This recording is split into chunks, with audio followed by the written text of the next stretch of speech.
Sabi sa Panginoong Hesus sa John 10:10, I came that they may have life and have it abundantly, have it to the full. Needless to repeat and needless to say, all the negative so-called extremes of life are only there for us to appreciate the positive. Pero bakit maraming kalungkutan at maraming gusto pang magpakamatay? Sa ating pag-aaral ngayon ng buhay at kabanata ng buhay ng isang napakadakilang propeta, sisikapin nating unawain ang hiwaga ng kalungkutan. At sa pagsisikap nating unawain ito'y maaaring malutas natin ang mga pinagmumulan ng mga sarili nating lungkot o lungkot ng mga mahal natin sa buhay. Ama namin na Diyos ng kaligayahan, Diyos na mahiwaga at makapangyarihan, dalhin mo po kami sa iyong presensya. Buhayin mo ang Espiritu mo na nakatira sa aming katawan at na kami makiisa sa iyong Espiritu. Turuan niyo po kami, buksan ang aming mga spiritual eyes and ears so we can be fed in a spiritual way. Forgive us our sins, cleanse us all our iniquities, O God. Make us whole, enable us to partake of your divine nature. Allow us to be one with your Spirit through our Lord Jesus. Dalangin namin, mangusap kayong may kapangyarihan. Ang hiwaga nyo, ipagkaloob nyong maunawaan namin, maging sa maliit na paraan sa sandaling ito, at nang madagdagan ang aming pagiging kawangis at kamukha ninyo. Allow us to grow in your image so that we can change and transform to become more and more like you. Father, speak in power and authority, in splendor and majesty, yet speak to us in simple terms so we can digest and understand and benefit from your word. Lead us, be our speaker, protect us from lies and falsehood, preserve our health, strengthen our bodies, sharpen our minds. We like to receive blessings from you.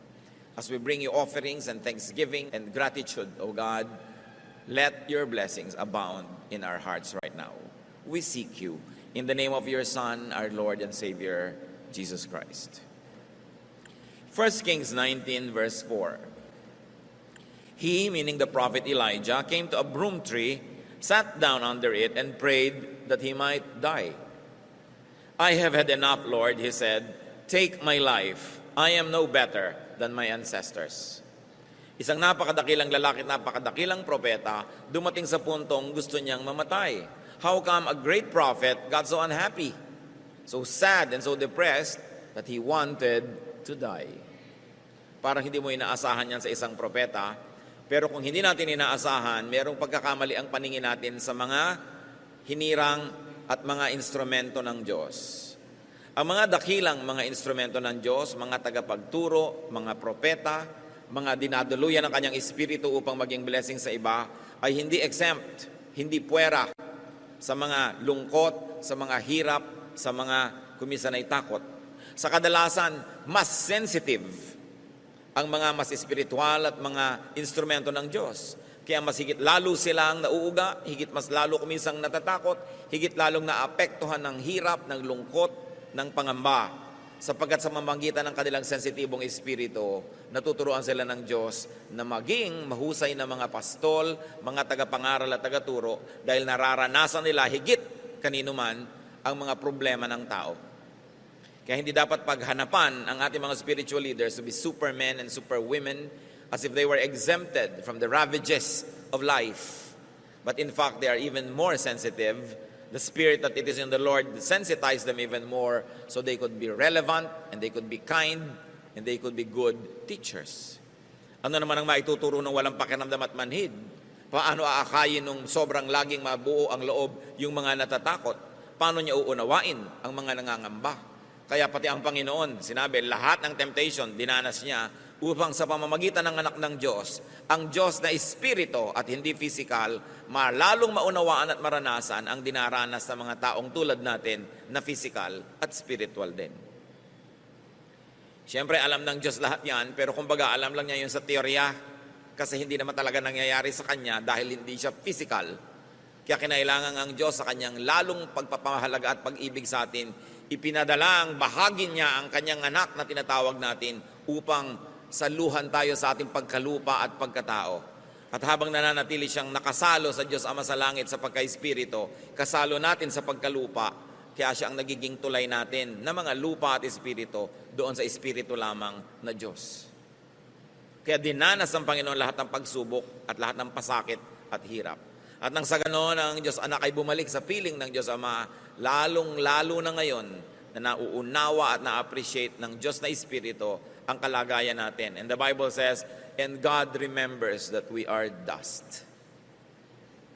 At yun din ang dapat nating maalala tungkol sa ating kapwa, na yung asawa mo, yung anak mo, magulang mo, yung pastor mo, yung mga tauhan sa iyong buhay ay mga tulad mo ring lupa.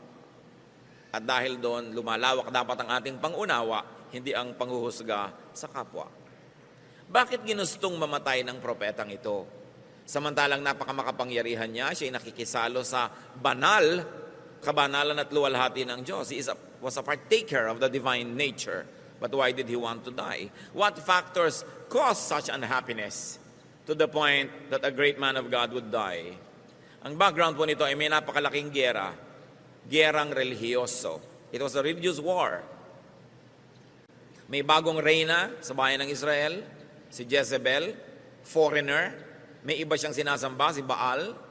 At dinala niya sa Israel ang daan-daan ng mga pare at mga propeta ng kanyang relihiyon. At isa-isa niyang ipinapatay ang mga propeta ng Israel. Nananaig ngayon ang kadiliman, nananaig ang pagsamba kay Baal, at napakalaking religious war ang nagaganap. At yun ang background ng kasaysayang ating tutunghayan. Nung humarap ang propeta sa hari na asawa ni Jezebel, kamping-kampi na ang hari sa kanyang asawa at nabulag na siya sapagkat siya ay sumusuporta na sa bagong relihiyon na ito, sa pagan religion at sa pagsamba kay Baal. 1 Kings 18:16 to 19. King Ahab went to meet Elijah. When he saw Elijah, he said to him, "Is that you, you troubler of Israel?" Ikaw ba yan, panggulo ng bayan? Sabi ng hari. "I have not made trouble for Israel," Elijah replied. "But you and your father's family have. You have abandoned the Lord's commands and have followed the Baals." Sabi, sinong panggulo sa atin? Kayong mag-anak. Sumunod kayo kay Baal. Ginulo niyo ang ating bayan, ginagalit niyo ang ating Diyos. Verse 19, "Now summon the people from all over Israel to meet me on Mount Carmel, and bring the 450 prophets of Baal and the 400 prophets of Asherah who eat at Jezebel's table." So ang reyna ay tumataguyod ng 850 prophets of Baal. Samantalang ang tingin ni Elijah, siya na lang ang natira dahil inilipol, inubos na ang mga katulad niyang propeta ni Yahweh. Lingid sa kanyang kalaman, meron pa naman ng mga natira at ikinubli ng mga supporters sa mga kuweba. But let's study Elijah's unhappiness. At sa pagtatangka nating unawain yun, ay mauunawaan din natin ang ating mga sarili at ang ating mga mahal sa buhay. What were some of the roots of Elijah's unhappiness? One was rejection. Yan ang isang pinag-ugatan ng kanyang lungkot. The king rejects him, the establishment was rejecting him. At kuminsan kahit alam mong kakampi ang Diyos, kakampi mo ang Diyos, may epekto pa rin sa iyo pagkagalit sa iyo ang tao at hindi ka kakampi. There was misunderstanding. He was being called a troublemaker. Isa yung malakas magpalungkot, yung hindi ka nauunawa. There was disconnection from the king, from the people, and from his fellow prophets. Wala siyang komunikasyon sa kanyang mga kapwa-propeta. Ang palagay niya ay siya nag-iisa na lang. And of course, there was disappointment. He was very disappointed with the king, who was supposed to be an instrument of God, but this time this king was becoming the instrument of his wicked wife, Jezebel. And he also faced a very big opponent, 850 prophets ng kabilang partido. Nakakalungkot ang mga ganong bagay. San mo man tingnan. 1 Kings 18:20 to 21. "So Ahab sent word throughout all Israel and assembled the prophets on Mount Carmel. Elijah went before the people and said, 'How long will you waver between two opinions? If the Lord is God, follow him. But if Baal is God, follow him.' But the people said nothing." Ang panukala nitong si Elijah, ipunin mo ang buong bayan, tawagin mo rin ang 850 prophets ng asawa mo, magkita-kita tayo sa bundok ng Carmel. Ito isang banal na lugar kung saan napakaraming himala ang naganap At ngayon, magkakaroon ng malaking showdown. Magkakaroon ng paligsahan. At inipon nga ng hari ang mga tao. At sabi nitong propeta, ano ba kayo? Parang wala kayong pagkakakilala sa ating Diyos. Kung si Yahweh ay Diyos, kung ating Panginoon Diyos ay Diyos, siya ang sambahin nyo. Ngayon, kung si Baal ang Diyos, siya ang sambahin nyo. Pero hindi pwedeng pareho. Hindi pwedeng dalawa. Hindi kayo pwedeng mamangka sa dalawang ilog. Yung mga tao naman, walang kakibu-kibo. So Elijah faced silence. He probably thought it was indifference and indecision of those around. Again, he suffered disconnection. The people were not responding. Walang kakibu-kibo. Nakakalungkot din yun. Dati pag nagsasalita ang propeta, enthusiastic ang response sa mga tao. Ngayon walang kakibu-kibo. Palibhasa, takot kay Jezebel. Natatakot sila. 1 Kings 18:22-24. Then Elijah said to them, I am the only one of the Lord's prophets left, but Baal has 450 prophets. Of course, malalaman natin later na hindi naman pala precise yung akala na yon ni Elijah. Prophets are not all-knowing. They can also have some details taken wrongly. Diyos lang ang perfect, not even the prophets, not even the apostles, not even those who were close to Jesus. Kaya kumisan may sinasabi sila, may itinuturo sila, susuriin mo rin kasi Diyos lang hindi nagkakamali. Kahit mga propeta, pwedeng may mali. Sunod ka pala ng sunod dahil propeta yon, mali pala. Kaya dapat alam mo lahat or karamihan ng katuruan para malaman mo kung alin yung, ay mali ito, hindi naman talaga siya nag-iisa. May daan-daan pa na nagtatago sa kuweba. But meanwhile, we are analyzing what made him so sad. And one of that was he thought he was alone. Rightly or wrongly, he thought he was alone. Verse 23, get 2 bulls for us. Let them choose one for themselves, and let them cut it into pieces and put it on the wood, but not set fire to it. I will prepare the other bull and put it on the wood, but not set fire to it. So ano ngayon ang gagawin nila? Magkakaroon sila ng paghahandog, ng offering. At ang offering nila ay mga bulls, mga malalaking baka. At ang sabi nitong propeta, mauna na kayo, total marami kayo, kumuha kayo ng 2 baka, isa sa inyo, isa sa akin. Katayin ninyo, pagputol-putulin nyo according to the requirement of the offering, kasi yun, susunugin dapat yun Ipapatong yun sa kahoy, sisindihan yung kahoy, masusunog yun, offering. Sabi, mauna na kayong gumawa niyan. Pero ihanda nyo lang lahat, katayin nyo ang baka, putol-putulin, ipatong ninyo sa panggatong, pero huwag nyong sisindihan ang kahoy. Verse 24, then you call on the name of your God, and I will call on the name of the Lord. The God who answers by fire, He is God. Then all the people said, what you say is good. Sabi, sige, itong hamon. Ihain ninyo yung inyong baka, tapos huwag niyong sisindihan ng kahoy. Tumawag kayo sa Diyos nyo. Pag biglang may umapoy, galing sa kung saan, di Diyos nyo ay Diyos. Kung sinong Diyos ang sumagot at maglalagay ng apoy dyan nang hindi tayo ang naglalagay, then siya ang Diyos. At tuwan-tuwa naman ng mga tao, wow, magandang boxing ito. No? At ringside ang buong bayan, manonood sila. But up to that point, what was Elijah's social standing? It was that of aloneness. He was alone. Parang siya lang laban sa buong bayan, laban sa daan-daang mga propeta nung kalaban, at laban sa hari at sa reyna. So there was a disconnection, and a showdown was about to happen. Talagang suspenseful ang event na ito. So, naghanda sila. 1 Kings 18:25-29. Elijah said to the prophets of Baal, choose one of the bulls and prepare it first. Sige, mauna na kayo, partida. Since there are so many of you, call on the name of your God, but do not light the fire. So they took the bull given them and prepared it. Then they called on the name of Baal from morning till noon and said, O Baal, answer us. They shouted. But there was no response. No one answered. And they danced around the altar they had made. So naigawa na nila. Umagang-umaga pa lang, nagsimula na to. Nagsasayaw na sila, nagtutugtog na sila, nagtatawag na sila kay Baal. Inabot na ng tanghaling tapat, uminit na lang at lahat. Wala pang nangyayari. Verse 27, at noon Elijah began to taunt them. Shout louder, he said. Surely he is a god. Perhaps he's in deep sleep, or in deep thought, or busy, or traveling. Maybe he's sleeping and must be awakened.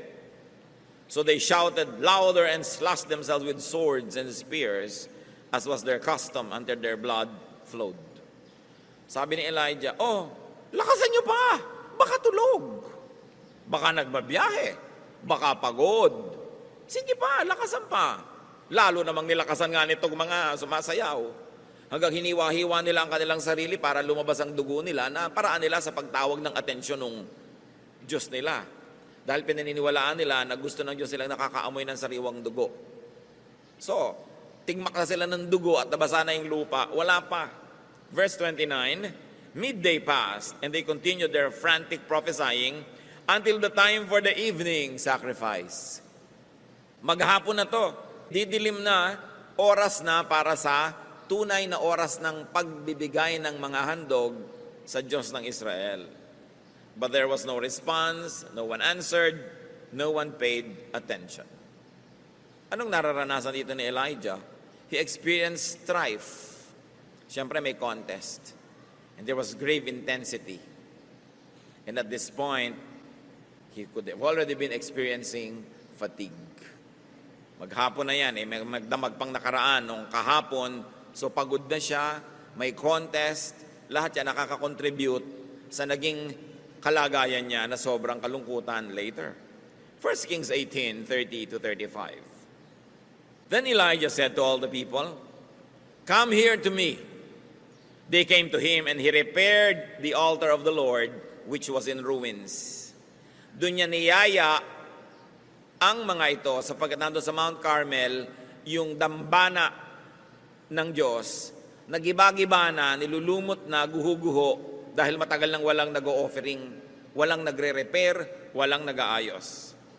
Elijah took 12 stones, one for each of the tribes descended from Jacob, to whom the word of the Lord had come, saying, your name shall be Israel.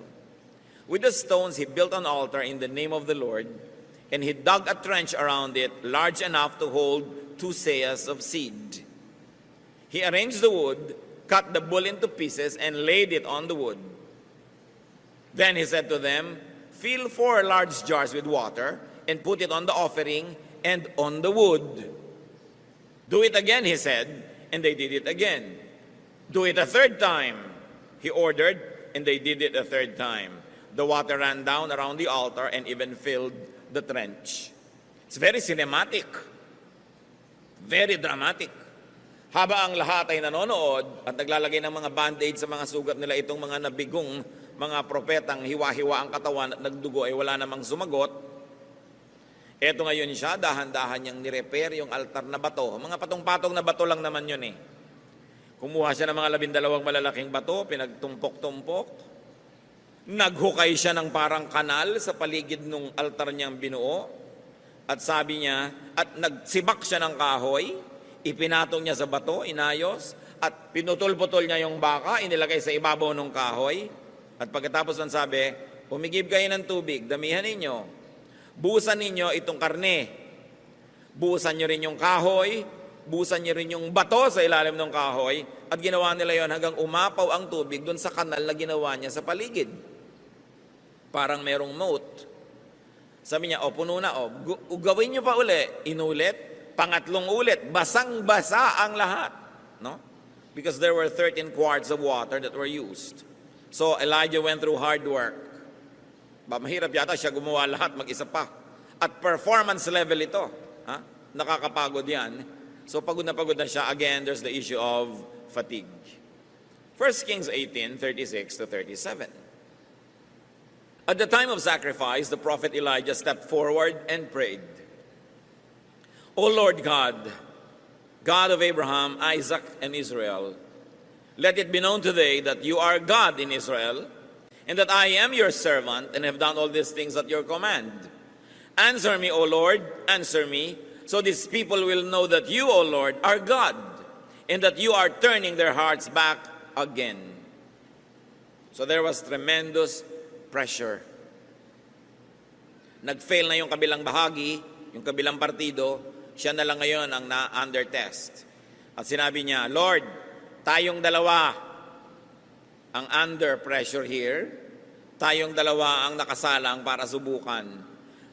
Patunayan mo sa kanila kung sino ka na ikaw ang Diyos ng Israel, at patunayan mo rin sa kanilang ako talaga ang hinirang mo, at hindi itong 850 na ito na kinakatakutan ngayon sinusunod ng mga tao. So there was tremendous pressure. 1 Kings 18, 38 to 39. Then the fire of the Lord fell and burned up the sacrifice, the wood, the stones, and the soil, and also licked up the water in the trench. When all the people saw this, they fell prostrate and said, The Lord, He is God. The Lord, He is God. Sa pagdarasal na ito ni Elijah, patunayan mo, O Diyos, kung sino ka. At patunayan mong ako, hindi ang mga peke na ito ang hinirang mo. Biglang may nalaglag na apoy mula sa langit. At nag-apoy yung karne. Nauna yung karne na nag-apoy. Baligtad dito. Sumunod na nag-apoy yung kahoy.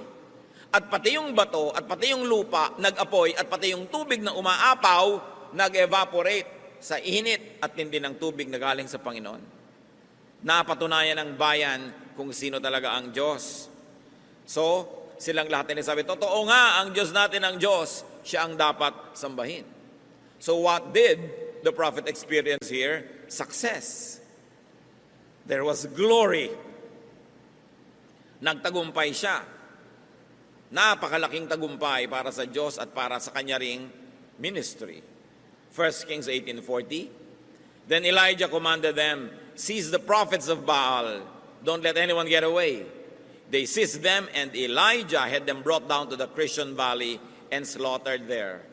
O napagod na naman ang pobreng Elijah, mag-isa niyang pinatay lahat ang 850 priests na ito.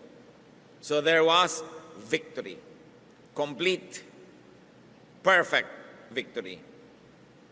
But you know what? Success and glory could lead to unhappiness and depression. Akala nyo ba kabiguan lang nakakapagpalungkot? Ang katakataka, yung sobra ding tagumpay, pag lalo't di mo nadala at nakaya, pwede ka rin niyang sirain. Kaya may mga rock stars, mga movie stars, politicians, statesmen, even religious leaders, and in our story, even the prophet Elijah, nalungkot magkatapos yung tagumpay. Hindi na kaya. Because there could be unhappiness after great glory.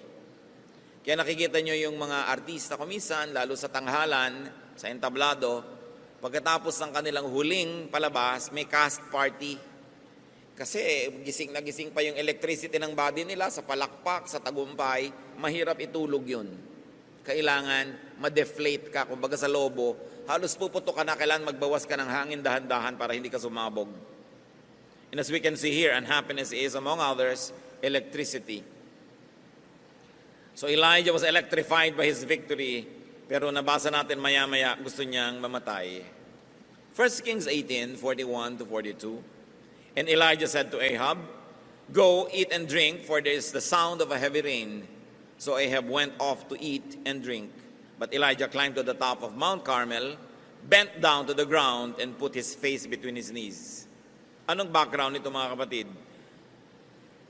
7 taon na hindi umuulan. May tagtuyot, taggutom, may salot sa bayan ng Israel dahil sa kanilang idolatry. At dahil muling nabuo ang dambana, ang altar ng Diyos, muling naparangalan ang kanyang propeta, muling nasamba ang kanyang pangalan, at muling nagkaroon ng offering doon sa altar na yon, magpapaulan na ang Diyos. At naramdaman yon ng propeta. Sabi niya sa hari, kumain ka, uminom ka, malakas ang darating na ulan. Ano yung konteksto? Mahaba ang biyahe mo, magbiyahe ka na pa uwi. Kasi magkakaroon ng balaho. Lahat ng natuyong lupa na naging alikabok, mababasa ng ulan, magkakaputik, hindi makakalakad ang chariot mo, ang mga kabayo mo, hindi makakatakbo sa makapal na putik. So kumain ka na, uminom ka, maghanda ka na, at umuwi ka na. Meanwhile, ang propeta hindi naman kumain.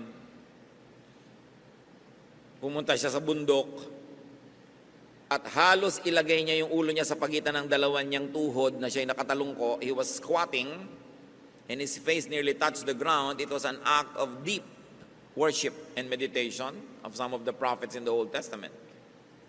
But there was hunger and thirst for him na idinagdag pa sa kanya mga pagod, hirap na naranasan. Naging malungkot din siya, as we can see. Unhappiness is, among others, chemistry. Nakakalungkot din yung gutom ka. Kaya maraming mga sobrang nagda-diet na de-depress. Hindi nila alam, ba't kaya ang lungkot-lungkot ko, yung bewang ko, 22 na. No? Yung pala habang lumiliit yung bewang, pwede yan ma-depress ka kasi kulang ka na talaga sa nutrients. 1 Kings 18:43 to 45. Go and look toward the sea, he told his servant. And he went up and looked. There is nothing there, he said.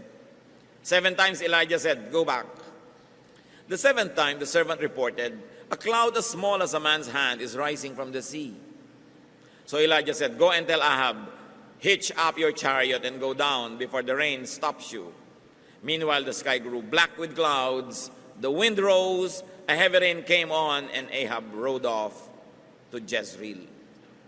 So nangyari, umulan. At nagbiyahe itong si Haring Ahab. Now, the distance between Jezreel and Mount Carmel was more or less 32 kilometers. And the Bible tells us that this prophet Elijah, after a very, very tiring day, ran ahead of the chariot and went and reached Jezreel ahead of the king. So nagtatakbo pa siya.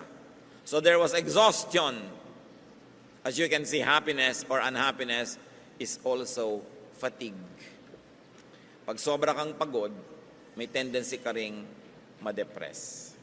1 Kings 19, 1 to 4, nakita si Ahab at ang kanyang asawa. Sabi siguro ni Jezebel, patay na ba si Elijah? Now Ahab told Jezebel everything Elijah had done and how he had killed all the prophets with the sword. So Jezebel sent a messenger to Elijah to say, may the gods deal with me, be it ever so severely, if by this time tomorrow I do not make your life like that of one of them. So, nabalitaan ni Jezebel na namatay ang lahat ng kanyang mga kampon. Nagpadala siya ng mensahe dito kay Elijah. Text siya agad, Elijah, bukas patay ka. Kung anong nangyari sa mga prophet ko, ganon din ang mangyayari sa iyo. Verse 3, Elijah was afraid and ran for his life. Nakita niyo to? Matapos yung tagumpay, yung napaka-dramatic na pagpapakilala ng Diyos kung sino siya, Elijah was afraid and ran for his life. Ngayon pang patay na yung 850 prophets, ngayon pang bumalik na ang debosyon ng Israel sa Diyos, ngayon pang siya na uli ang kinikilalang propeta, natakot at nagtago. When he came to Beersheba in Judah, he left his servant there, while he himself went a day's journey into the desert. He came to a broom tree. Bumalik na tayo sa binasa natin kanina sa simula. He came to a broom tree, sat down under it, and prayed that he might die. I have had enough, Lord, he said. Take my life. I am no better than my ancestors. So what added to the brew, there was threat to his life. Meron din naman dati na. And there was fear. Meron na rin naman dati na. Pero anong dumagdag? Kasi nagkahalo-halo na lahat. Yung tagumpay, yung takot, yung pagod, yung gutom, yung hirap, nagkahalo-halo. It was too much ministry. Kaya sabi niya, I have had too much. Nasobrahan. So pati yung propeta, nung nasobrahan, na-depress. Gusto na niyang mamatay. Ba't natin ito pinag-aaralan? Para masuri natin our own unhappiness. The roots of our unhappiness can be the same as that of Elijah's. Where did unhappiness come from? Because unhappiness can come from one, rejection. Tulad niya, pag nare-reject tayo, we can be unhappy. Lalong-lalo if you experience rejection in childhood. Lalong-lalo kung ang isang babae became pregnant out of wedlock, nire-reject kumisa ng mga lola at lola niya, ng mga kamag-anak, pa-abort mo yan, ipalaglag mo yan, etc., etc., so, nararamdaman ng bata. At kung minsan nagkakaroon yun ng psychological effect sa kanya hanggang pagtanda. Kung tayo ay nakaranas ng rejection, ganun man o lighter ways, Parang may mas maganda kang kapatid, parang siya yung paborito. Parang may mas matalino kang kapatid o pinsan, siya lagi napupuri. Kung tayo yung nakaranas ng rejection, you know what you do? You can no longer change your past, but you can change your heart about it. You can change your outlook. Get over it. Tapusin nyo na yon. And the best way to get over it is to forgive people who rejected you. Sapagkat pag hindi nyo pinatawad lahat yung mga tumanggi, hindi gumusto, umayaw sa inyo noon, dala-dala nyo yung hapdi, yung kirot habang buhay. At kaya madalas gusto nyo siguro magpakamatay o nalulungkot kayo, hindi nyo maintindihan. Kasi merong nakaugat sa puso nyo yung dapat ay bunutin, and that is sorrow and pain and bitterness. At ang mahalaga, get accepted by others now. Become more acceptable. Kung nagkulang noon ang pagmamahal sa atin ng mga tao, sikapin nyo ngayon na mamahal naman kayo ng iba, maging kamahal-mahal kayo. Mas maging maganda ang ating ugali, tayo'y makibagay, makisama, at nang sa ganon, mas matanggap tayo para makatakas na tayo dun sa hindi ako minahal noon, kawawa naman ako noon, puwera ako noon. Noon na yun eh. At sa lagay, naapektuhan ka na noong araw, hanggang ngayon maapektuhan ka pa, bukas maapektuhan ka, next year maapektuhan ka rin, paulit-ulit ang kalugihan mo. Kailangan mong palayain na yung sarili sa tulong ng Diyos. And the best way is to forgive everyone who rejected you, and then accept as much love now, being more and more lovable. At isang magandang lesson sa atin mga kapatid, do not reject people. Lalo kayo yung magulang, kayong lolo, kayo yung lola, walang kasalanan yung bata, kung anong bakit siya nandyan, huwag nyo i-reject. Kumisan yung mga lola, naiinis doon sa manugang, yung bata ang napagdidiskitahan, rejected. Lalo kamukha ng kanyang balae. Kamukha ng balae ko itong batang to, mukhang impacto. So yung bata, walang kamalay-malay, nare-reject siya. Kung minsan naman, gustong-gusto mo yung isang manugang mo, mahal na mahal mo yung apo mo na yung sa manugang mo, ang bata sensitive. Let's not reject people. Teacher ka, don't play favorites. Basta huwag tayong mag-reject kasi alam natin, malalim ang sugat na nililikha niyan. So as much as we would like to be free from the bitterness of being rejected, let's also set people free from being rejected. Yun ang lesson na matututunan natin dito. Para hindi iibigin ninyo o nino man na magpakamatay o mamatay dahil sobrang malungkot. And of course, there was disappointment on the part of Elijah about the king and the nation. Para hindi ka laging ma-disappoint, don't expect too much. Don't expect too much. At tayo naman, tulungan natin ang ating kapwa that they don't get disappointed with us. Do what you must. Perform your duty. Do your best so people don't get disappointed in us. And what's very important is to avoid disconnection. Get connected. Allow others to connect with you. Be accessible. And you also reach out to others. Talagang totoong nilikha tayo ng Diyos na ang kaligayahan natin ay sa piling ng kapwa din natin tao at sa piling ng Diyos. Kaya hayaan natin magkaroon tayo ng connection. Another unhappiness of Elijah could have come from aloneness. So what do we learn? Have a healthy balance of solitude and company. One of life's greatest pleasures is good company. Napakayaman mo, kapatid, kung meron kang kaibigan, kamag-anak, pinsan, kapatid, whatever, na masarap kasama. Kayamanan yon. At lalo namang napakainam na ikaw ay maging dagdag na yaman sa kapwa dahil masarap kang kasama. Pero kung ikaw ay judgmental, pintasera, lagi na lang may reklamo, mahirap kang kasama. Dinedepress mo ang iyong kapwa nun. And at the same time, madedepress ka rin. What about strife and fatigue? We have to learn to have peaceful relaxation and peaceful coexistence with people. Na hindi tayo nakikigyera lagi. Choose your battles para hindi ka laging maraming kaaway, kagalit. Nakaka-stress yan. At kumisan, pag nagkasama-sama lahat, gusto mo na rin mawala sa mundong ibabaw. Pressure also added to his unhappiness. So we choose our battles whenever we can. Huwag kang likha ng gulo. Huwag kang pangako ng pangako. Nakaka-pressure yon. Don't be a guarantor kanino mang utang kasi sobrang pressure na nakadagan sa'yo. Kailangan matuto ka mabuhay na konti lang ang pressure. Don't say yes to every invitation. Don't accommodate everybody because you will be pressured. Pinipili mo lang yung talagang gusto mo at kung may paminsan-minsang ayaw mo pero dapat, konti lang yon, hindi marami. At isa yan sa mga dapat nating matutunan mga Pilipino, sobra kasing mababang loob tayo, sobrang mabait, to say no. Lagi na lang tayong yes, tapos ikaw yung nagdurusa. Part of the freedom that God wants to give you is for you to be free from needless pressures. At isa pa na dapat nating bantayan, glory. Victory. Pag sobra kang yumayaman, sobra kang sumisikat, sobra kang gumaganda, sobra kang nagtatagumpay, go down. Huwag ka masyadong maniwala na dakila ka. And very importantly, how do you get the pressure of glory from your shoulders? Share it with other people. Share the credit with other people, especially with God. In fact, give God the glory para hindi ikaw nagbubuhat ng glory na yon. Kasi ang kabiguan at tagumpay, pareho yung mabigat buhatin. Marami sa atin, marami ng practice sa kabiguan. Kasi mas maraming kabiguan kaysa tagumpay eh.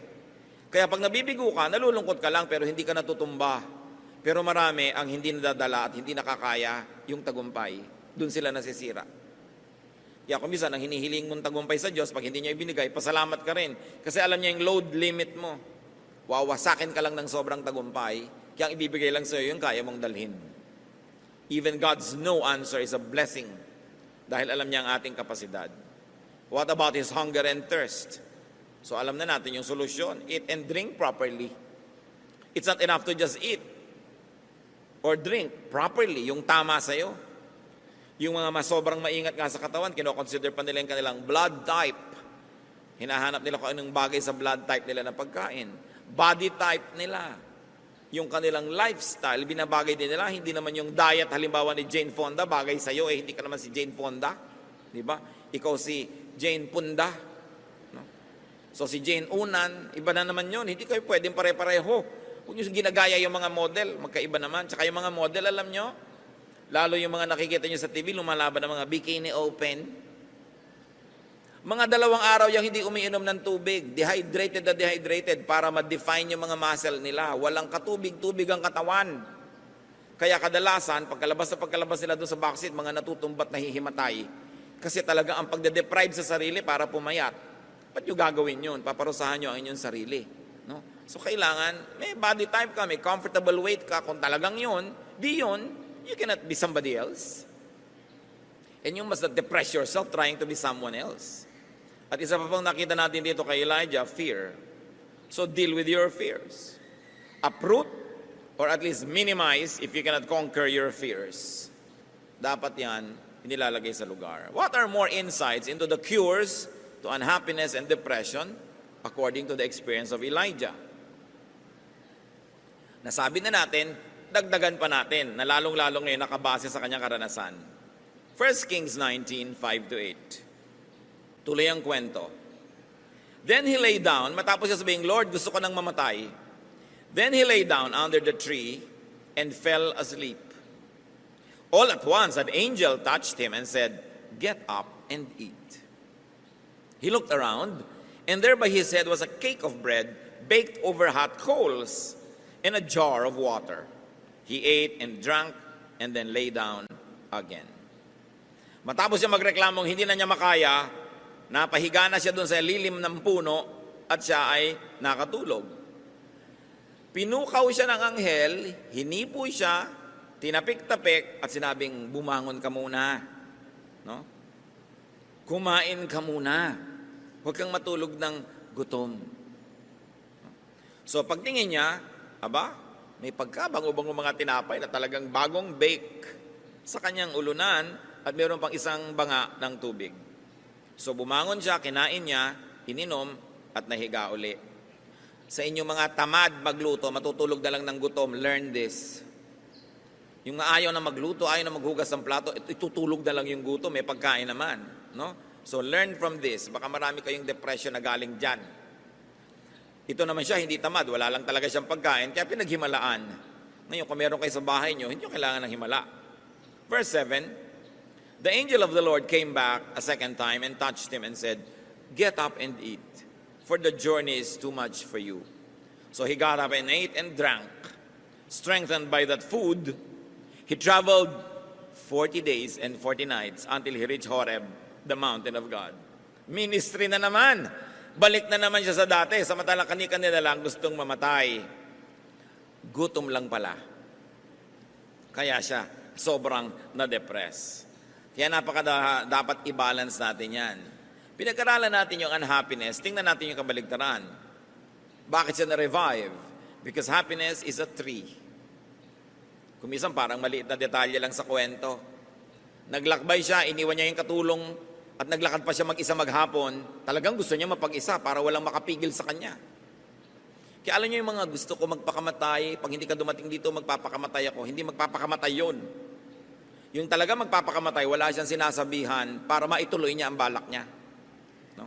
Paminsan-minsan, baka rin matuloy, kayo na makiramdam, no? Kung nag-iinarte lang, yung gustong kunwari magpapakamatay. Kung minsan man, baka nga matuloy, so bahala kayo kung anong gagawin nyo.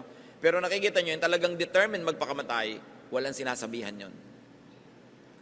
Ngayon, happiness is a tree, a shade, a comfort. Ano yan sa atin? Hindi naman lagi na lang literal na puno. Pag sobra na tayong stressed, malungkot, find your tree. Maybe it's a place. Maybe it's a condition. Maybe it's a vacation. Maybe it's a spa. No? Or a barber shop. Or shopping. Kung ano man yung tree. Nagbigay sa kanya yun ng ginhawa. No? And we should find trees in our lives. Sa katunayan, ang best tree, syempre, tao. Proverbs 17:17, a friend loves at all times, and a brother is born for adversity. Tiyakin nyo naman na kung marami kayong ipinupundar sa buhay, at least makapagpundar kayo ng mga kaibigan na talagang kapalagayang loob, nauunawa nyo at inuunawa kayo, yung pwede kanyang gisingin sa madaling araw at pwede mo rin siyang gisingin, pwede mo siyang abalahin at pwede ka rin niyang abalahin, tiyakin yung meron kayong ganun sa buhay. Kasi isang malaking kayamanan ang may ganun sa buhay. Job 6:14, a despairing man should have the devotion of his friends. Kasi si Job, nagdurusa, sabi ng mga kaibigan niya, siguro may kasalanan ka. Sabi niya, may kasalanan ako at wala, may atraso ako sa Diyos at wala, dahil nagdurusa ako, dapat kaibigan ko kayo. Unawain niyo ako, huwag niyo ako i-judge sa panahon na ito. Sabi niya, ang kailangan ko, yung devotion niyo, hindi yung judgment. So kung meron tayong mga non-judgmental friends, at lagi nating binabaliktad yan mga kapatid, gusto nating may kaibigan, magbigay din tayo ng friendship. Gusto nating may dumuunawa sa atin, magbigay din tayo ng pangunawa. Do to others as you would have them do to you, sabi ng Panginoong Jesus.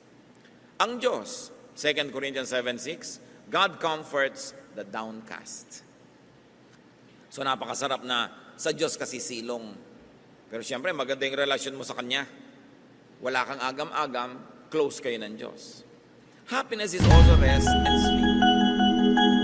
Nakita nyo na iba siya nung nakatulog. Ang bait nga ng Panginoon, Exodus 34:21, 6 days you shall labor, but on the 7th day you shall rest. Even during the plowing season and harvest, you must rest. Kahit oras talaga ng trabaho, dapat may pahinga. So magpahinga tayo at payagan din natin ang ating kapwa na magpahinga. Huwag natin din laging pagurin. Mga anak, bigyan nyo ng pahinga ang inyong mga magulang, lalo sa gastos. Mga anak din naman, pagpahingahin ng magulang mula sa kutakot-takot na sermon. Dapat may pahinga ang tao. Hindi lang ikaw ang may pahinga, dapat nagbibigay ka rin ng espasyo sa kapwa mo na magpahinga rin siya. Kung meron kayong mga staff sa bahay, bibigyan nyo naman ng espasyo kung saan sila matutulog. At kung talagang wala kayong espasyo, pero yung mga staff kayo sa bahay at natutulog sila sa sala, pag orasan ng tulog nila, huwag na kayo magpakalat-kalat sa sala. Huwag na kayo doon manood ng TV, magbasa at kung ano-ano, dahil kailan pa sila matutulog. So binibigyan nyo ng pahinga. At yung turo na yan, lalo kung may kapangyarihan tayo over other people, we should exercise the prerogatives of God and give people rest. Mark 6:31, then because so many people were coming and going that they did not even have a chance to eat, he said to them, come with me by yourselves to a quiet place and get some rest. Ang Panginoong Jesus, napansin niya na yung mga disipulo niya ay sobrang pagod na sa dami na nagpapagamot, nagpapapray, nagpapakounsel. Sabi niya, teka, time out, iwan natin lahat yung pasyente, rest muna tayo, retreat muna tayo. Nakita niyo pag-ibig ng Diyos? Hindi lang niya mahal yung mga tao, mahal din niya yung workers. So magpahinga tayo. Hayaan niyo na sila. Hindi naman nauubos yung may sakit at gutom. Magpahinga muna tayo. At pag nakapagpahinga na kayo, tsaka itutuloy ang ministry. Jeremiah 31:26, my sleep had been pleasant to me. And Psalm 127:2 says that God grants sleep to those He loves. So do the same. Give people around you sleep. Husbands, pag hindi kayo umuwi sa oras o kayo'y mga nasa field work, malayo, hindi makakatulog ang mga asawa ninyo, lalo meron kayong bad record. Okay? Patulugin ninyo mga asawa nyo, ibalik nyo yung kanyang tiwala, pahinga ng puso, hindi yung pag nakatalikod siya kung ano-anong mga himala ang nagaganap. Kaya tuloy, pag hindi kayo magkasama, hirap na hirap ang loob. Napakalaking pahirap yan sa mahal nyo sa buhay. Kung ang Diyos, pinapahinga tayo, dapat kayo, kung sino man yung mahal nyo sa buhay, mga anak, patulugin nyo mga magulang nyo. Hindi yung alauna na ng umaga, wala pa kayo. Kung minsan alana, hindi na lang alauna, talagang alana, hindi na umuwi. No? Maawa kayo sa nagmamahal sa inyo dahil nag-aalala. Hindi yung sasabihin, safe naman ako, I'm okay. Bakit ba pinoproblema mo yan? Ikaw, alam mong safe ka kasi nandun ka, kasama mo yung sarili mo. Yung hindi nakakakita sa'yo, nag-aalala. At alam niyo yung mga naghihimala, ayaw sumugod sa telepono, low bat. Low bat. Yung nawawala ka, low bat. No? Lagi na lang na walang signal. Mga ganyang mga issue. Sa Hong Kong nung araw, nung wala pang tunnel between Hong Kong and Kowloon, ang ginagawa ng mga husbands na naghihimala, nagpapakagabi sa office para maiwan sila ng last ferry. Kasi alam nila, pag kumros na yung ferry, wala nang last trip, doon na sila matutulog sa Hong Kong Island. So ano mangyayari? Lahat ng himala nagagawa na nila. Yung naghihimala, laging may dahilan yan para mawala. Pag paulit-ulit yung mga lobat na yan, yung mga kung ano-ano, bumenta na yung mga ganyang gimmick. Pero ang point natin, pag may asawa kayo, may pananagutan kayo, dapat ang ibinigay nyo sa kanyang regalo, mapayapa, matahimik ang loob, hindi nag-aalala. Napakahalaga yung pananagutan natin sa isa't isa. So you grant sleep to those you love. Hindi yung sila ay napupuyat ka iisip. Proverbs 3:24, when you lie down, you will not be afraid. When you lie down, your sleep will be sweet. So give your loved ones sweet sleep by not making them worry about you.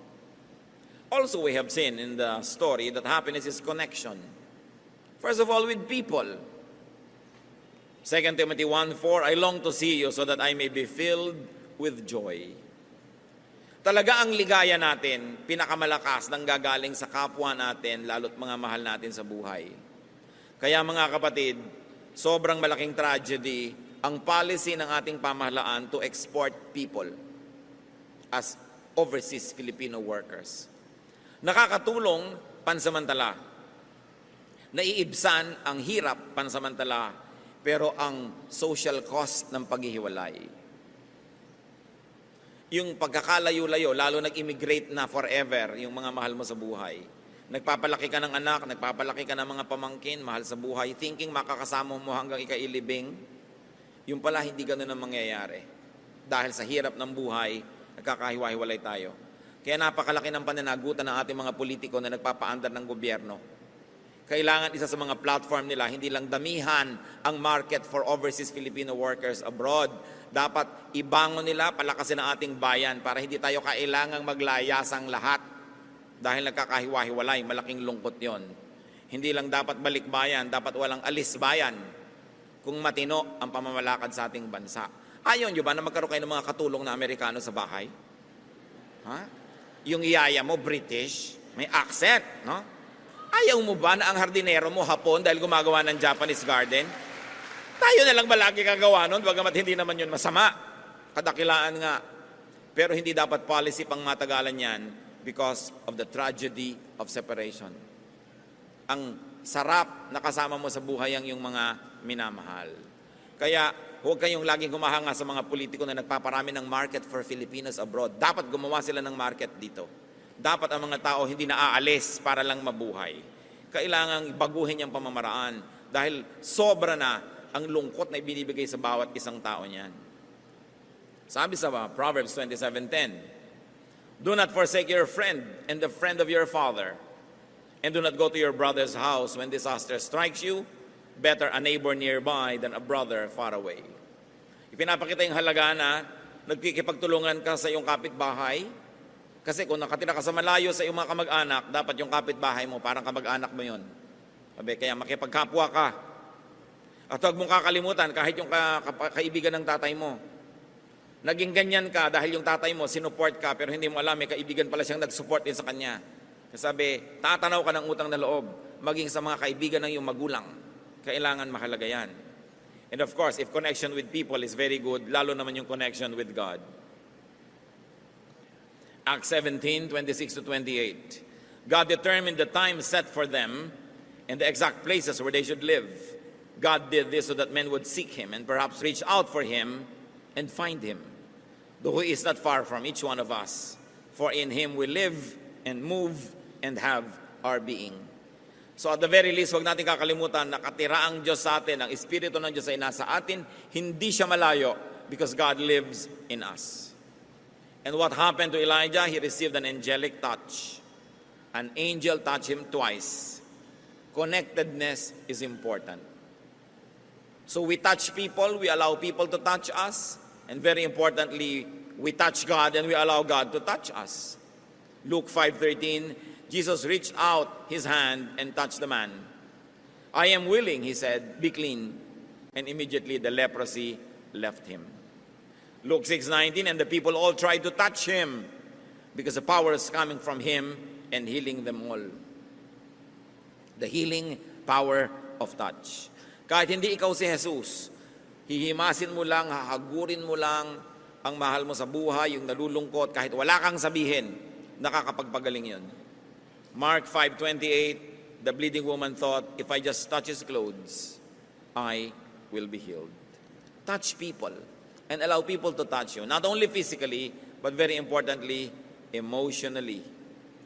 What other source of happiness is there? Counsel, words, conversation. Kung ang salita ay nakakasakit, ang salita ay nakakapagpagaling din. Kaya napakahalaga na nag-iingat tayo sa ating pananalita, pero ang mahalaga, meron tayong kausap, lalo kung tayo ay nalulungkot. Hebrews 10:25, let us not give up meeting together, as some are in the habit of doing, but let us encourage one another. Be sensitive when people need you, not only when you need them. Lalo yung mga text na, musta? Every text is a cry for help. Pag may nagte-text, reaching out lang yan. Baka nalulungkot, baka naiinip. Ikaw naman, okay, bye. Pag may nagmumusta, okay, ikaw, kumusta ka? And then, encourage conversation.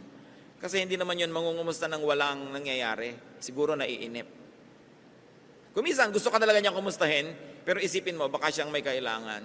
And drop what you're doing and minister, especially if these people are important to you. If you love them and they love you. Psalm 7:1, O Lord my God, I take refuge in you. Save and deliver me from all who pursue me. And that is what also many people need from us, that we save and deliver them. Finally, happiness is food and drink.